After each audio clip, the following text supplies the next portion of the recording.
Hi, I'm Angus from Let's Learn English, and I'll be your teacher today.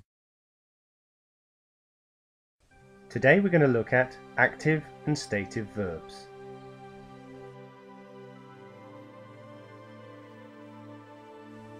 Look at these two sentences.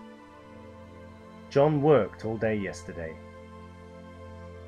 I understood everything my teacher said.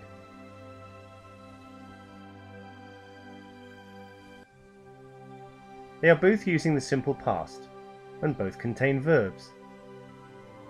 However, the verbs have a difference. John worked all day yesterday. Work is something you do. It is an action, and is called an active verb. Understand is not something you do. It is something that is. It is a state. You can't stop understanding someone. It is called a stative verb, or sometimes a state verb.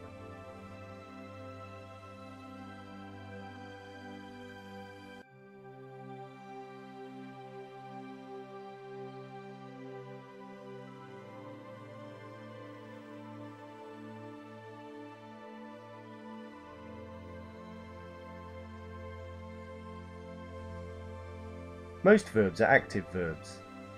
Other examples are play, eat, jump, travel, try, and cook.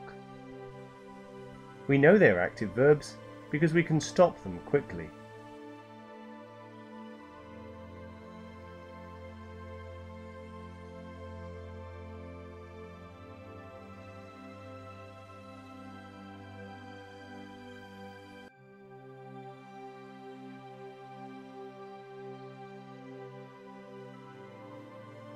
There are not many stative verbs, but some of them are important.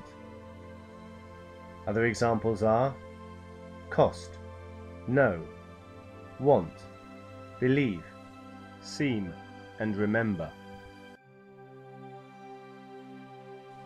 Some verbs can be active or stative, depending on the way they are used.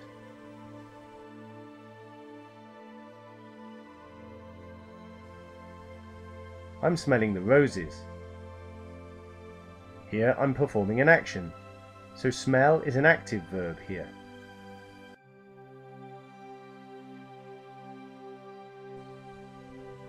The roses smell lovely. Here we're not talking about my action, but the state of the smell of the roses. So here, smell is a stative verb.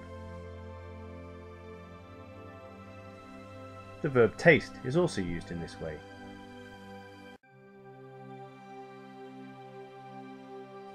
For example, Jess is tasting my soup.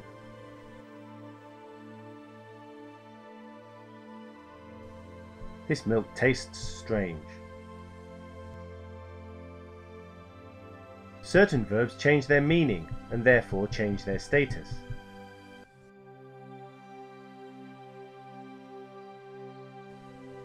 Roger looks younger now that he's had his hair cut.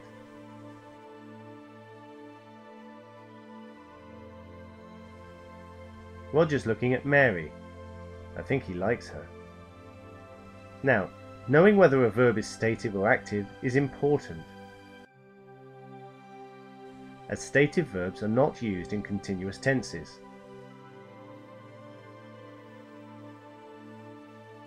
I know Pete, he goes to my school. This is correct. I'm knowing Pete, he goes to my school. That's wrong. This makes sense because, as I said before, active verbs can be stopped quickly. But with know, you either know someone or you don't.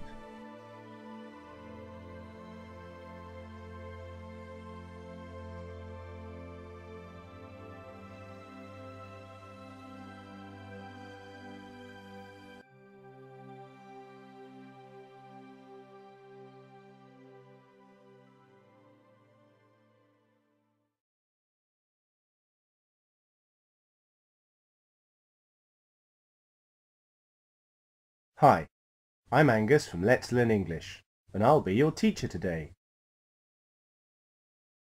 Today we're going to look at countable and uncountable nouns. Countable nouns are nouns that we can count. For example, chairs, tables, people, cars. Uncountable nouns are nouns that we can't count because there are too many of them.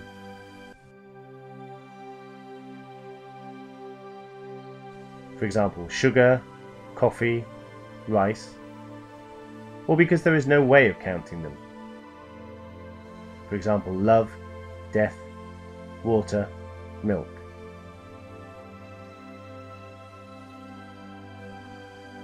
With countable nouns, we often use the number of items to describe them. I've got 3 cats. Cat, of course, is a countable noun. With uncountable nouns, we often use some to describe them. Jane has got some sugar if you need to borrow it. Sugar is an uncountable noun. We can also use some with the countable noun when we don't know or don't want to say how many exactly. I've got some spare chairs in my garage if you want to borrow them. There are some nouns which may be countable in your language but are uncountable in English. The most important of these are bread and toast. Can I have some bread? That's fine. Can I have a bread?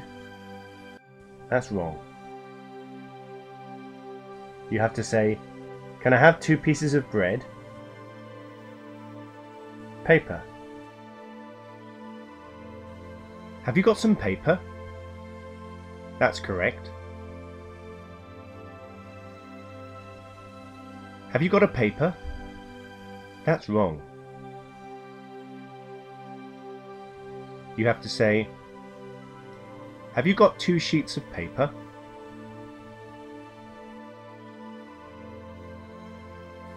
News.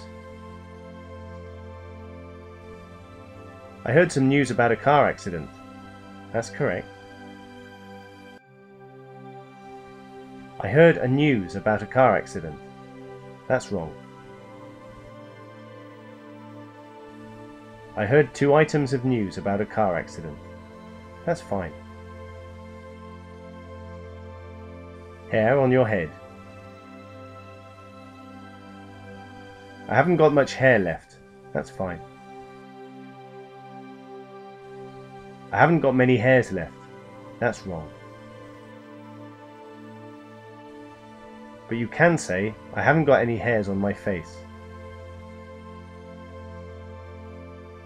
Information. I need some information. That's correct. I need some informations. That's wrong.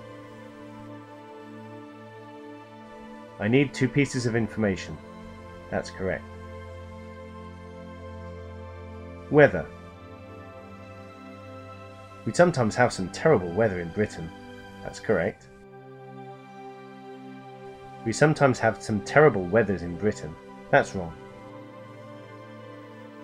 We sometimes have some terrible spells of weather in Britain. That's correct. Work. I've got some homework to do. That's fine.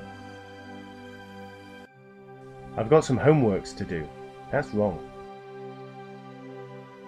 I've got some jobs to do. That's fine.